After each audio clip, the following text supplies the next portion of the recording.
Passport എന്നത് വളരെ പ്രധാനപ്പെട്ട പൗരത്വം തെളിയിക്കാനുള്ള ഒരു രേഖയാണെന്നായിരുന്നു നമ്മൾ ഇതുവരെ കണക്കാക്കിയിരുന്നത്.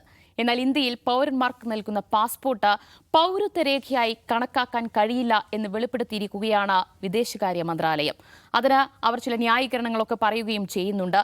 ഈ പാസ്പോർട്ട് എന്നത് ഒരു രാജ്യാന്തര യാത്രാരേഖ മാത്രമാണ്. നിയമപരമായി ഒരാളുടെ എന്ന് വെച്ച് കഴിഞ്ഞാൽ ഇന്ത്യൻ പൗരനാണ് എന്ന് തെളിയിക്കാനുള്ള ഒരു രേഖയായി കണക്കാക്കാൻ കഴിയില്ല എന്നാണ് കേന്ദ്ര വിദേശകാര്യ മന്ത്രാലയം വ്യക്തമാക്കുന്നത്. അത് വലിയ വിമർശനങ്ങൾക്ക്, പ്രതിഷേധങ്ങൾക്ക് കാരണമായി. പ്രതിപക്ഷം ഈ വിഷയം വലിയ രീതിയിൽ ഉന്നയിച്ചു. അപ്പോൾ കേന്ദ്രം ഇക്കാര്യത്തിൽ നൽകുന്ന വിശദീകരണം, ഇത് കഴിഞ്ഞ ദിവസം തീരുമാനിച്ച ഒരു കാര്യമൊന്നുമല്ല, കഴിഞ്ഞ കുറേ വർഷങ്ങളായി, എന്ന് വെച്ച് കഴിഞ്ഞാൽ ഒരു 10-12 വർഷമായി തുടരുന്ന ഒരു രീതിയാണ് എന്ന് കേന്ദ്രം വിശദീകരണം നൽകുന്നുണ്ട്. അപ്പോൾ പ്രതിപക്ഷം ചോദിക്കുന്ന ഒരു ചോദ്യമുണ്ട്, ഈ പാസ്പോർട്ടും ആധാറും ഒന്നും പൗരത്വം തെളിയിക്കുന്ന രേഖയല്ല എങ്കിൽ പിന്നെ ഏത് രേഖയാണ് ഒരാളുടെ പൗരത്വം തെളിയിക്കുന്നത് എന്ന ചോദ്യമാണ് പ്രതിപക്ഷം കേന്ദ്രത്തോട് ചോദിക്കുന്നത്. ഈ വിഷയത്തെക്കുറിച്ചാണ് നമ്മൾ ആദ്യം സംസാരിക്കുന്നത്. പ്രമോദ് സർ, പാസ്പോർട്ടും ഒരു പൗരത്വ രേഖയല്ല പോലും. നമുക്കറിയാം, ഒരു പാസ്പോർട്ട് അലോട്ട് ചെയ്യുമ്പോൾ അത് എന്തൊക്കെ പരിശോധനകൾക്കും പോലീസ് വെരിഫിക്കേഷനും ശേഷമാണ് നമുക്ക് ലഭിക്കുന്നതെന്ന് നമുക്കറിയാം.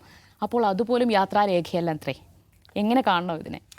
അല്ല, പാസ്പോർട്ട് ഇഷ്യൂ ചെയ്യുന്നത് ഇന്ത്യൻ പൗരന്മാർക്കാണ് അല്ലേ? അതെ. ഇന്ത്യൻ സിറ്റിസൺഷിപ്പിൻ്റെ ഒരു രേഖയായിട്ട് അത് മാറും എന്ന് നമ്മൾ പ്രതീക്ഷിക്കുന്നത് അതുകൊണ്ടാണ്. അപ്പോൾ ഇന്ത്യ അങ്ങനെ ഒരു പാസ്പോർട്ട് ഇഷ്യൂ ചെയ്യുന്നു, എന്നിട്ട് വിദേശ രാജ്യങ്ങളോട് പറയുന്നു, ഇത് ഞങ്ങളുടെ രാജ്യക്കാരനാണ്, ഇന്ത്യൻ സിറ്റിസനാണ് എന്ന് പറയുന്നു. അതിനുള്ളൊരു തെളിവായിട്ട് നമ്മൾ പുറം രാജ്യത്ത് ചെല്ലുമ്പോൾ കാണിക്കുന്നു അല്ലേ? അതിനുള്ളതാണല്ലോ പാസ്പോർട്ട്, അല്ലാതെ യാത്രാ ടിക്കറ്റ് അല്ലല്ലോ പാസ്പോർട്ട്. ഫ്ലൈറ്റ് ടിക്കറ്റിൻ്റെ ഒരു കോപ്പി അല്ലല്ലോ പാസ്പോർട്ട്. അതാണ്. അപ്പോൾ അങ്ങനെ കൊണ്ടുപോകുന്ന പാസ്പോർട്ട് നമ്മുടെ പൗരത്വത്തിൻ്റെ രേഖയല്ല എന്ന് പറയുമ്പോൾ അതിൽ തന്നെ അടങ്ങിയിരിക്കുന്ന കോൺട്രഡിക്ഷനാണ് ഏറ്റവും പ്രധാനപ്പെട്ട കാര്യം. ഇന്ത്യ ഗവൺമെൻറ് പാസ്പോർട്ട് ഇഷ്യൂ ചെയ്യുന്നത് ഇന്ത്യൻ പൗരർക്കാണ്. ആ പൗരർക്ക് ഇഷ്യൂ ചെയ്യുന്ന പാസ്പോർട്ട് അത് പൗരത്വത്തിൻ്റെ രേഖയല്ല എന്ന് പറയുകയാണ് ചെയ്യുന്നത്. ഇതുവരെ ദിവ്യ പറഞ്ഞ പോലെ തന്നെ അത് പാസ്പോർട്ട് അതിനൊരു രേഖയായിട്ടാണ് എല്ലാവരും തന്നെ കണ്ടിരുന്നത്. അപ്പോഴാണ് ഒരു ചോദ്യം വരുന്നത്, പിന്നെ ഏത് രേഖയാണ് നമ്മുടെ പൗരത്വത്തിന് നമുക്കൊരു തെളിവായിട്ടുള്ളത് എന്നുള്ളത്. സത്യം പറഞ്ഞു കഴിഞ്ഞാൽ ആ ചോദ്യം എന്താണ് ഈ ബ്രഹ്മം എന്നൊക്കെ ചോദിക്കുന്ന പോലുള്ളൊരു ചോദ്യമാണ്. ഇതാണ് ഇതല്ല, ഇത് അതല്ല എന്നൊക്കെ എന്നല്ലാതെ ശരിക്കും എന്താണ് എന്ന് ചോദിച്ചു കഴിഞ്ഞാൽ അത് പറയാൻ കഴിയില്ല. അതാണിപ്പോൾ നമ്മുടെ പൗരത്വത്തിൻ്റെ അവസ്ഥ. അത് തൊട്ട് കാണിക്കാൻ കഴിയില്ല, പറഞ്ഞു തരാൻ കഴിയില്ല, അതിൻ്റെ രേഖ പ്രൊഡ്യൂസ് ചെയ്യാൻ കഴിയില്ല, ഒന്നുമല്ല. ദൈവം പോലെയാണ്, ബ്രഹ്മം പോലെയാണ് എന്നുള്ളതാണ്. അത് സത്യമായിട്ട് ഇന്ത്യയിൽ നമ്മളിന്ന് അഭിമുഖീകരിക്കുന്ന ഒരു അവസ്ഥയാണ് ഈ പറയുന്നത്. അപ്പോൾ ശരിക്കും ഈ പാസ്പോർട്ട് നിയമത്തിന് 1955 പാസ്പോർട്ട് നിയമം പിന്നീട് 2003 ഭേദഗതി ചെയ്തിട്ടുണ്ട്, 2011 വന്നിട്ടുണ്ട്, പിന്നീട് ഇപ്പോൾ റീസെൻ്റ്ലി നമുക്കറിയാവുന്ന പോലെ വിവാദമായ ഭേദഗതികളും വന്നിട്ടുണ്ട്. അപ്പോൾ ശരിക്കും ആ നിയമപ്രകാരം നമ്മളിവിടെ ജനിച്ച ഒരാളാണെങ്കിൽ നമുക്ക് പൗരത്വമുണ്ട്. പക്ഷേ അതിന് പോലും കണ്ടീഷൻസും ഉണ്ട്. ഓക്കെ, അതവിടെ നിൽക്കട്ടെ. ഒന്ന് ജനിച്ച ആളുകൾ, പിന്നെ എന്ന് പറയുന്നത് നമുക്ക് പിന്തുടർച്ചാവകാശത്തിലൂടെ നമ്മളിവിടെ നമ്മൾ ജീവിക്കുന്ന ഒരാളാണ് എങ്കിൽ അതുപോലെ തന്നെ രജിസ്ട്രേഷനിലൂടെ ആവാം, നാച്ചുറലൈസേഷനിലൂടെ, അത് ഫോറിൻ സിറ്റിസൺസ് ഇവിടെ വന്നു കഴിഞ്ഞതിന് ശേഷം അവർക്ക് ചെയ്യാവുന്ന കാര്യമാണ്. അപ്പോൾ ഇത്രയൊക്കെ ഒരു 4 തരത്തിലുള്ള സിറ്റിസൺഷിപ്പ് നമുക്ക് അക്വയർ ചെയ്യാനുള്ള സാഹചര്യമാണ് ഇന്ത്യയിൽ ജനറലി ഈ ആക്ട് പ്രകാരം ഉള്ളത്.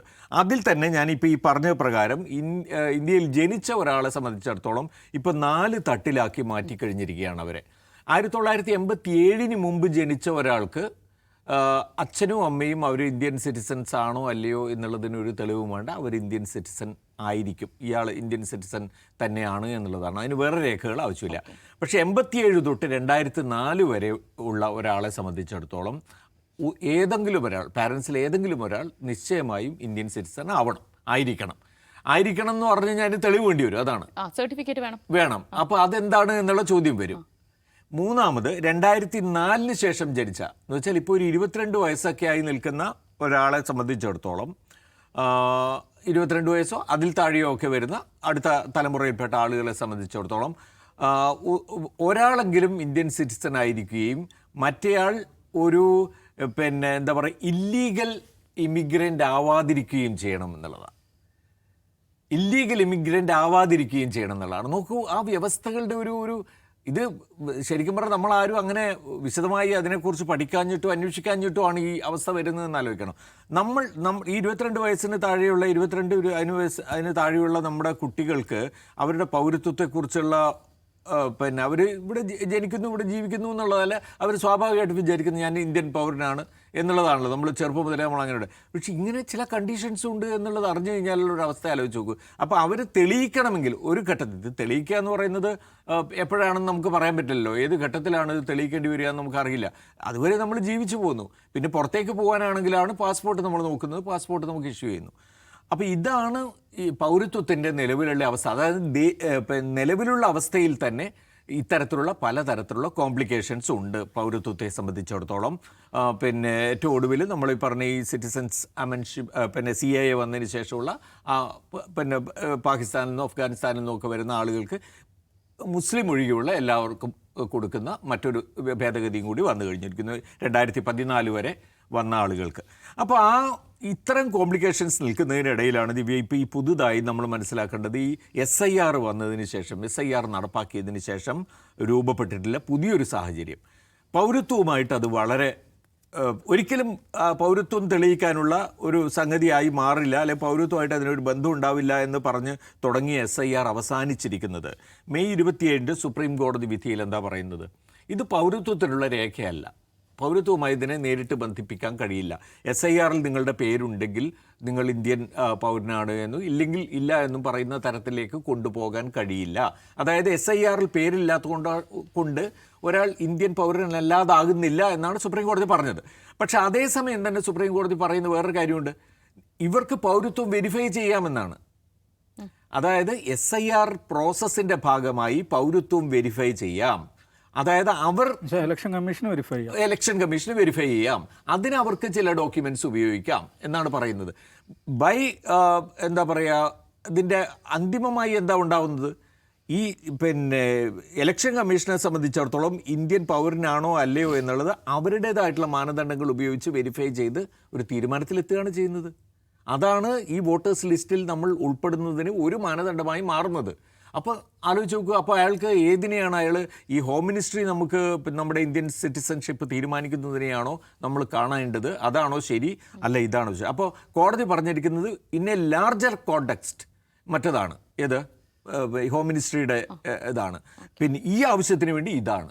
അപ്പോൾ നോക്കി എന്തുമാത്രം പിന്നെ ഭയങ്കരമായ സങ്കീർണമായ അവസ്ഥയിലേക്ക് പോകണം. ഇതിൻ്റെയൊക്കെ ഭാഗമായിട്ടാണ് നമ്മൾ മനസ്സിലാക്കേണ്ടത് പശ്ചിമ ബംഗാളിൽ ഉൾപ്പെടെ ഈ SIR ലിസ്റ്റിലുള്ള ആളുകൾക്ക്, അതിലില്ലാത്ത ആളുകൾക്ക് സകലതും നിഷേധിക്കുന്ന ഒരു പ്രോസസ്സ് ഇപ്പോൾ സ്റ്റാർട്ട് ചെയ്തിരിക്കുന്നത്. റേഷൻ നിഷേധിക്കുന്നു, അവർക്കുള്ള പിന്നെ സർക്കാരിൻ്റെ ക്ഷേമ പദ്ധതികളിൽ നിന്ന് അവരെ വെട്ടിമാറ്റുന്നു. എത്ര റേഷൻ വെട്ടിമാറ്റിയിരിക്കുന്ന ആളുകളുടെ എണ്ണം കഴിഞ്ഞ ദിവസം അതിൻ്റെ റിപ്പോർട്ടുകൾ ലാക്സ് ഓഫ് പീപ്പിൾ, ഇതാവശ്യമുള്ള ലക്ഷക്കണക്കിന് മനുഷ്യർ ഈ സൗജന്യ അരി വാങ്ങി ജീവിക്കുന്ന എത്രയോ മനുഷ്യർക്ക് അത് നിഷേധിച്ചിരിക്കുകയാണ്. അപ്പോൾ അത്രയധികം അതിനിടയിൽ പറയുകയാണെന്ന് വെച്ചാൽ, ഇപ്പോൾ എൻ്റെ സുഹൃത്തു കൂടിയാണ് R രാജഗോപാൽ, നമ്മുടെ പിന്നെ ടെലിഗ്രാഫിൻ്റെ മുൻ എഡിറ്റർ. അദ്ദേഹത്തിൻ്റെ ഒരു പേഴ്സണൽ കാര്യമാണ്, എന്നാലും ഞാനത് സന്ദർഭവശാൽ പറയാം.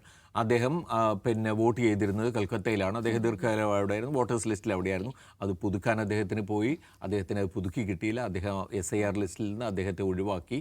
അദ്ദേഹത്തിൻ്റെ ഏതൊക്കെയോ തരത്തിലുള്ള സർട്ടിഫിക്കറ്റും കോംപ്ലിക്കേഷനും ഒക്കെ പറഞ്ഞ് ഒഴിവാക്കി. അദ്ദേഹം ഇപ്പോൾ പാസ്പോർട്ടിന് അപ്ലൈ ചെയ്തിട്ട് ആ പാസ്പോർട്ട് റിന്യൂവലിനെ അപേക്ഷിച്ച് അത് അനുവദിക്കാതെ നിൽക്കുകയാണ്. സോ ഞാൻ പറയുന്നത് ഏതൊക്കെ വിധത്തിൽ നമ്മളെ കുരുക്കാൻ, ഇംഗ്ലീഷ് പത്രത്തിന്റെ പത്രാധിപരായിരുന്ന ആളാണ്. ഇന്ത്യയിലെ ഒരു ഏറ്റവും സാധ്യതയില്ലാത്ത ഒരാളാണ്. ബംഗ്ലാദേശിൽ നുഴഞ്ഞുകയറ്റക്കാരനാകാൻ സാധ്യതയില്ലാത്ത ഒരു സാധ്യതയും ഇതുവരെ ഇല്ല. ഇനി അങ്ങനെ കണ്ടെത്തുമോ എന്നുള്ളതാണ് അതിൻ്റെ പ്രശ്നമേ. അപ്പോൾ അതൊക്കെയാണ്. അപ്പോൾ നമ്മൾ ആലോചിച്ചു, നമ്മൾ 10ാം ക്ലാസ് വരെ അല്ലെങ്കിൽ കോളേജിൽ നിന്ന് ഇറങ്ങുന്നത് വരെ നമുക്കൊരു ID കാർഡ് എന്ന് പറയുന്ന ഒരു സംഗതിയൊന്നുമില്ല. കോളേജിൽ ഒരു ID കാർഡൊക്കെ നമുക്ക് തരും. പിന്നെ ബസ്സിൽ യാത്ര ചെയ്യുമ്പോൾ ഒരു പിന്നെ STക്ക് വേണ്ടി കാണിക്കുന്ന ഒരു പാസ്, ഇതൊക്കെ അല്ലാതെ ഇന്നിപ്പോൾ ആലോചിച്ച് നോക്കും, പിള്ളേരൊക്കെ എന്തുമാത്രം. എൻ്റെ മകന് ഒരു ആവശ്യത്തിന് വേണ്ടി പിന്നെ ഡോക്യുമെൻറ്റ്സ് കളക്ട് ചെയ്യണമെന്ന് പറഞ്ഞാൽ എന്തൊക്കെ ഡോക്യുമെൻറ്റ്സ്, എന്തൊക്കെ സർട്ടിഫിക്കറ്റ്സ്, എന്തൊക്കെ പ്രൂഫുകൾ.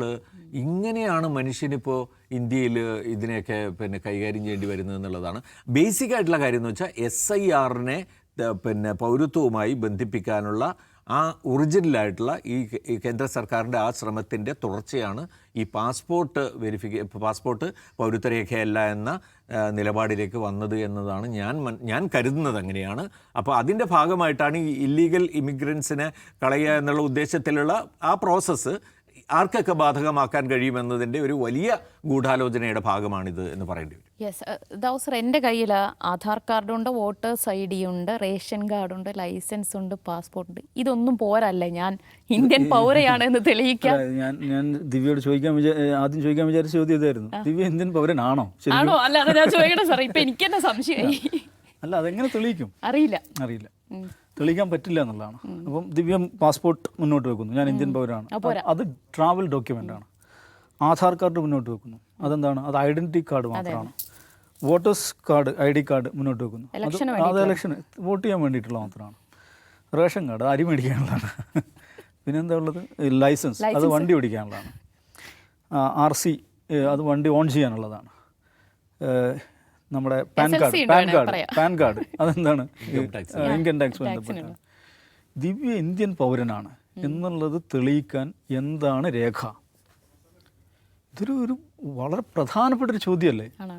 എന്ന് വെച്ചാൽ ആധുനിക ലോകത്ത് മനുഷ്യൻ്റെ അടിസ്ഥാനം എന്താണ്? സിറ്റിസൺഷിപ്പുമായി ബന്ധപ്പെട്ടിട്ടാണ്. ഒരു 1940 ഈ പറയുന്ന പാസ്പോർട്ട് എന്ന് പറയുന്നൊരു കോൺസെപ്റ്റ് ആദ്യമായിട്ട് വരുന്നത്. എന്ന് വെച്ചാൽ വളരെ റീസെൻ്റ് ആയിട്ടുള്ളൊരു ഫെനോമിനൻ. ഹ്യൂമൻ ഹിസ്റ്ററി നമ്മൾ മൊത്തം എടുത്തു കഴിഞ്ഞിട്ടുണ്ടെങ്കിൽ സിറ്റിസൺഷിപ്പ് എന്ന് പറയുന്ന സങ്കല്പം തന്നെ, ഈ മോഡേൺ സിറ്റിസൺഷിപ്പ് എന്ന് പറയുന്ന സങ്കല്പം തന്നെ എന്താണ് വളരെ റീസെൻ്റ് ആയിട്ടുള്ള ഫെനോമിനയാണ്. അപ്പോൾ ഇന്ന് മനുഷ്യൻ്റെ അസ്തിത്വം തെളിയിക്കുന്നതിൻ്റെ ആധാരമായി നിൽക്കുന്ന കാര്യമാണെന്ത്? സിറ്റിസൺഷിപ്പ് എന്ന് പറയുന്നത്, അല്ലേ? ഒരാൾ സ്റ്റേറ്റ്ലെസ് ആവുക എന്നാണ്, അയാൾ ഇല്ലാതാവുക എന്നുള്ളതാണ് എൻ്റെ അർത്ഥം. അപ്പോൾ ഇവിടെ ഇന്ത്യയിൽ ജനിച്ചു എന്ന് സങ്കല്പിക്കുന്നു ദിവ്യ, ഇന്ത്യക്കാരിയാണെന്ന് സങ്കല്പിക്കുന്നു. പക്ഷേ ഇന്ത്യൻ പൗരനാണ് എന്ന് തെളിയിക്കാൻ ദിവ്യയുടെ അടുത്ത് ഒരു കടലാസുമില്ല. പക്ഷേ പ്രശ്നം എന്താണെന്ന് വെച്ചാൽ ദിവ്യ ഇന്ത്യൻ പൗരനല്ല എന്ന് എനിക്ക് എളുപ്പം തെളിയിക്കാൻ പറ്റും. ഇതാണ് ഇന്ത്യൻ പൗരത്വത്തിൻ്റെ ഏറ്റവും അടിസ്ഥാനപരമായിട്ടുള്ള ഒരു പ്രശ്നം എന്ന് പറയുന്നത്. there is immense scope to prove somebody is not an Indian, but there is not a single proof to prove that myself is an Indian. എന്ന് വെച്ചാൽ പൗരയാണെന്ന് തെളിയിക്കുന്നതിൽ എളുപ്പമാണ് പൗരയല്ലെന്ന് പറയാൻ. എക്സാക്ട്ലി അതാണ്. ഒരാൾ ഇന്ത്യൻ പൗരനല്ല എന്ന് തെളിയിക്കാൻ വളരെ എളുപ്പമാണ്. പക്ഷേ ഇന്ത്യൻ പൗരനാണ് ഞാൻ എന്ന് തെളിയിക്കുക എന്നുള്ളത് ഓൾമോസ്റ്റ് ഇമ്പോസിബിൾ. എങ്ങനെ പറയട്ടെ, ഉത്തരവാദപ്പെട്ട ആളുകൾ പറയട്ടെ, എങ്ങനെ ഞാൻ പ്രൂവ് ചെയ്യും ഞാൻ ഇന്ത്യൻ പൗരനാണ് എന്ന്? ഞാൻ എങ്ങനെ പ്രൂവ് ചെയ്യും? ഇപ്പോൾ ബർത്ത് സർട്ടിഫിക്കറ്റ് 1950 ജാനുവരി 26 മുതൽ 1987 ജൂലൈ 1 വരെ ആ കാലയളവിൽ ജനിച്ച ആളുകൾക്ക് ബർത്ത് സർട്ടിഫിക്കറ്റ് കാണിക്കാം. പക്ഷേ birth certificate is not a proof, that's a proof to claim. നിങ്ങൾക്ക് സിറ്റിസൺഷിപ്പ് ക്ലെയിം ചെയ്യാനുള്ള പ്രൂഫ് മാത്രമാണ്.